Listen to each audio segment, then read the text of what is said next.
आप प्रियंका शर्मा की बात कर रहे हैं, मैं तो इससे भी आगे बढ़कर एक बात कह रही हूं कि जितने सनातनियों के बच्चे किसी भी टेक्निकल कोर्स में पढ़ रहे हैं, उनको सावधान हो जाना चाहिए। अगर उनका मित्र या उनकी बच्ची का कोई मित्र मुसलमान है तो उनको सावधान हो जाना चाहिए, क्योंकि हमारे बच्चों का किस दिन ब्रेन वॉश करके किस दिन उन्हें फिदायीन बना दिया जाएगा ये हमें पता भी नहीं चलेगा। प्रियंका शर्मा निश्चित रूप से पकड़ी गई है और डॉक्टर है, रोहतक की रहने वाली है और हिरासत में ली गई है। उसका मोबाइल जब्त, सुन लीजिए, उसका मोबाइल जब्त किया गया है, लेकिन वो किन लोगों के संपर्क में थी बांटने के अलावा कोई काम। चेतन जी, आप तो सीधा कह रही है कि अब दोस्त बनाने से भी पहले पूछ लिया जाए कि मुस्लिम है अगर तो दोस्त ना बनाए। हाँ चेतन जी, आप ये कह रही हैं। नहीं चेतन जी, आप ये कह रही हैं कि टेक्निकल स्टडीज अगर कर रहा है कोई बच्चा सनातन को फॉलो करने वाला, तो वो पहले कम्युनिटी पूछ ले। ये जनरल मुनीर का एजेंडा है कि हिंदुस्तान में रिजवी साहब सुन तो लीजिए, मैं मौका दूंगा आपको। रिजवी साहब सुन तो लीजिए, फिर आप जवाब दे दीजिएगा। मुमताज आलम एक बार सुन तो लीजिए, जवाब दे दीजिए। पाकिस्तान का एजेंडा है, देखिए रोहित जी, निश्चित रूप से अपने बच्चों को सावधान रहना चाहिए। वो किसके साथ उठते बैठते हैं, कोई बात नहीं है। आप चलाइए एजेंडा, ये आप चलाइए ये एजेंडा पाकिस्तान का। यहाँ पे स्लीपर सेल मौजूद है, मैं गारंटी से कह रहा हूँ। जो हिंदू मुस्लिम एजेंडा खड़ा करते हैं इस देश में, हिंदू मुस्लिम लड़ना नहीं चाहता। हम कह रहे हैं साजिशें हो रही हैं, हमें भरोसा है अपनी एजेंसियों पे, हमें भरोसा है अपनी पुलिस और तमाम खुफिया विभाग पे, वो इनको पकड़ेंगी, इनको देखेंगी। लेकिन ये जो हिंदू मुस्लिम करने का एजेंडा किया जा रहा है, नहीं आपको कोई नहीं रोक रहा है, आपको कोई नहीं रोक रहा है, आप अपनी बात रखिए। ये कौन जनरल मुनीर पाकिस्तान का जो आतंकवादी है, रिजवी साहब, उसके एजेंडे को हिंदुस्तान मुमताज आलम रिजवी इस तरह आपकी बात नहीं पहुंच पा रही है। मुमताज आलम रिजवी आपकी आवाज नहीं पहुंच पा रही है, एक बार सुन लीजिए ना। आपको मैं फिर उसके बाद 1 मिनट दूंगा, आप अपनी बात बोल दीजिएगा। एक बार सुन तो लीजिए भाई साहब, अरे सुन तो लीजिए। क्यों बोलने दिया आपने? हर किसको मौका नहीं दिया? हर किसी को यह मौका मिल रहा है मंच पे, और किसी को ये डिस्कशन करने का क्यों बोलने दिया आपने? विनोद बंसल को हर किसी को रोका जा रहा है। आप बोल लीजिएगा, मैं फिर आपके पास आऊंगा, आप बोलिएगा। मैंने उस समय उनको विनोद जी को भी मना किया। एक बार सुन लीजिए, एक बार 30 सेकंड।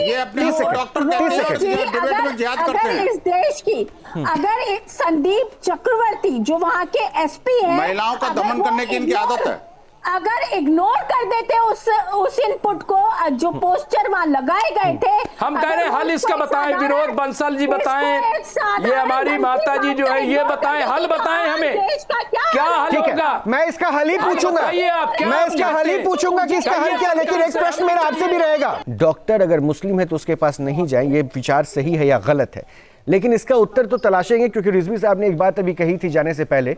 इसका सॉल्यूशन क्या है उस पर विचार करनी चाहिए। बंसल साहब उसके बारे में राय दे, यति जी राय दे, या फिर महाराज जी हैं वो राय दे।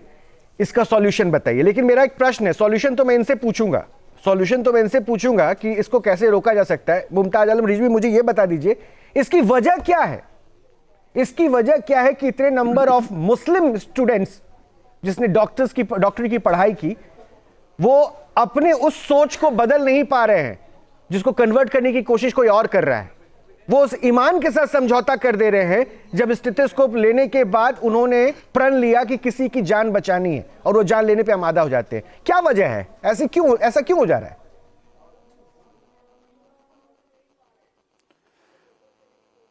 रोहित जी, आप खुद जानते हैं कि सरकार ने नोटबंदी की थी इसी वजह से कि नोटबंदी शायद है ये काला धन है, इसकी वजह से आतंकवाद है, ये बंद हो जाएगा, वजह ही तो थी। फिर उन्होंने कहा कि 370 हम खत्म कर रहे हैं, शायद इसकी वजह से आतंकवाद है, वो खत्म किया, लेकिन आतंकवाद बाकी है। फिर अभी हमने रिजवी साहब, मेरा प्रश्न आप एक सेकंड एक करके नहीं, यति जी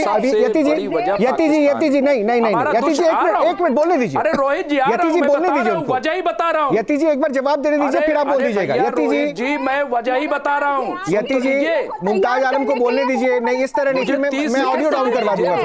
पहले मुझे सुनने तो दीजिए 30 सेकंड, वो क्या बोल रहे हैं, फिर अपनी बात रखिएगा। 30 सेकंड।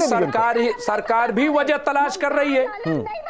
है वजह? मैं वजह बता देती आप बता दीजिएगा अपनी बारी में, एक बार उनको सुन लीजिए पहले। सरकार भी वजह तलाश कर रही है, एक एक बार कदम उठा रही है। मैंने कहा अब आप भी वही कर रही है तीजी, जो अभी थोड़ी देर पहले आप शिकायत कर रही थी।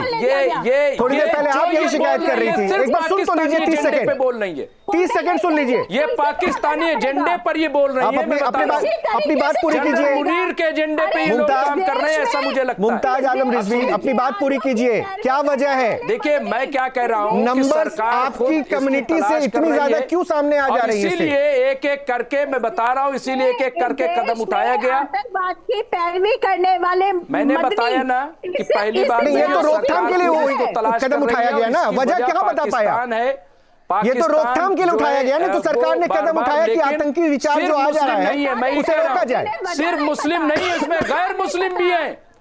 इसमें वजह नहीं पता। अरे गैर मुस्लिमों का नहीं, उसको रोकने के लिए हमने कहा ना कि पाकिस्तान। बस डॉक्टर साहब अगला रिएक्शन आप ही सुनिए। पाकिस्तान पे इसीलिए हमने ऑपरेशन चलाया। पाकिस्तान मुसलसल ये कार्रवाई कर रहा है, लेकिन ये लोग जो हिंदू मुस्लिम करते हैं, जहां देश आतंकवाद के खिलाफ एक खड़ा है, ये लोग हिंदू मुस्लिम करके पाकिस्तान के एजेंडे को यहाँ पे नाफिज करने का काम करते हैं। मेरी शिकायत ये, सारा आतंकवादी के खिलाफ, आतंकवादियों के खिलाफ देश एक प्लेटफॉर्म पे खड़ा है। कोई एक भी मुस्लिम बता दीजिए जो आतंकवाद का सपोर्ट करता हो हिंदुस्तान में, एक बताइए। नहीं करता है। मुझे एक बार डॉक्टर फ्रेटर्निटी को सुनने दीजिए। Doctor Naresh please, doctor Naresh की आवाज को लाउड कीजिएगा। डॉक्टर नरेश, डॉक्टर नरेश देख रहे हैं इस मंच पर हिंदू मुसलमान हो रहा है। देखिए मैं स्पष्ट कहूंगा, हमारा देश एक कंपोजिट कंट्री है। जिसने भी ये किया है वो एक क्रिमिनल है। अगर वो कुछ डॉक्टर्स निकले हैं तो हमारी इंडियन मेडिकल एसोसिएशन भी, हमारा नेशनल मेडिकल कमीशन भी, उनका नाम बाकायदा काटा गया है। और जिस पे कोई शक नहीं है कि हमें शालीनता और कायदा और अपना सभ्य समाज को बरकरार रखने के लिए इस चीज को अंडर प्ले करना पड़ेगा। और जो लॉ है, लॉ अपना, लॉ एंड ऑर्डर अपना जो भी कर सकता है अच्छी से अच्छी सजा दे उनको, ताकि ये एज ए डेटरेंट काम करे। मुझे एक चीज समझाइए डॉक्टर साहब, क्योंकि आप अब बच्चों को भी गाइड करते होंगे। जब मेडिकल प्रोफेशन की पढ़ाई होती है तो उस वक्त कुछ जवाबदेहियां तो तय हो जाती होगी ना, और शायद उस समय एक स्टूडेंट के अप्रोच में क्या रहता होगा? जान बचाने के बारे में सोचता होगा कि कैसे हर चीज को सीखा जाए, या वाकई इतना समय बच जाता है या दिमाग में इतनी जगह रह जाती है कि जान लेने के इलाज को जो है हम ज्यादा प्रायोरिटी पे सीखें? हर मेडिकल स्टूडेंट को ये अच्छे से सिखाया जाता है कि आप किसी धर्म को, किसी कास्ट को देखे बिना इलाज करेंगे। वो करते आए हैं। देखो जो ये कुछ इंस्टेंसेस सामने आए हैं ये बहुत ही कम है, और हमें इनको ऐसा सजा तो जरूर मिलना ही चाहिए। जहाँ भक्ति है हर शब्द में, कथाओं में छुपे हैं दिव्य रहस्य, और ज्योतिष देता है जीवन को दिशा। धर्म से जुड़ी हर बातों को जानने के लिए हमारे चैनल स्तुति को सब्सक्राइब करें। चैनल पर जाने के लिए इस लिंक पर क्लिक करें।